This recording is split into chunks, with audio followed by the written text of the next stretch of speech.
DJ Titan, Elder Meso, Simple, at the instrumental serial killer.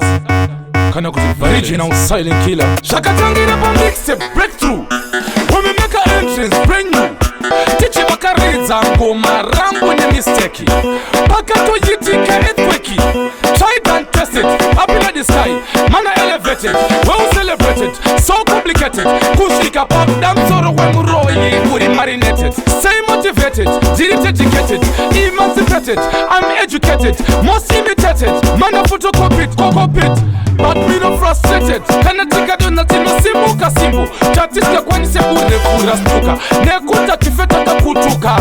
Taka nguchera kuti kumuka. Taka kurira mu system sina kumbovira ya mbovuta. Tika jema misonzi kungopukuta. Taka tizwa kuti kana tika nyimwa tinovuta. Tirive kuluta, kunzu kuvuta kuhuta. Vasara vachihuta, tika kwanisa kukuta. Tika wana ya mafuta, atimbofeta kajuta. Tinga chaya kuputa, iko kune marefu yesmuka. Malines mene kuka, tinga chaya yere masaga. Ano, tenga shaka tu mixtape breakthrough. When we make our entrance brand new. Tichi bakaridza ngoma rangu ni mistake. Pakato yitika earthquake. Tried and tested, up in the sky. Mana elevated, well celebrated, so complicated. Kushika pop, damn soro when muroi uri marinated. Stay motivated, direct educated, emancipated. I'm educated, most imitated. Mana photocopied, co-copied. But me no frustrated. Man I know the poverty. Cause we are suffer too long in the ghetto.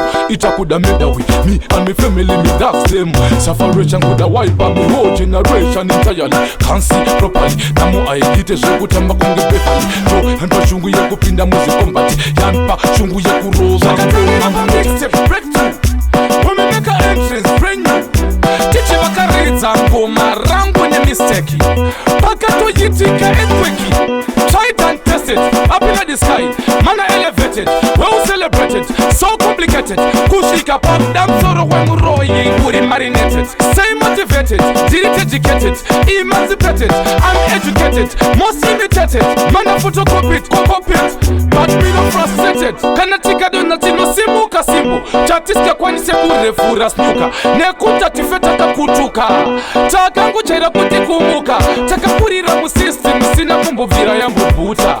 Tika jema misonzi kungopukuta. Taka tizwa kuti kana tika nyimwa tinovuta. Tirive kuluta, kunzu kuvuta kuhuta.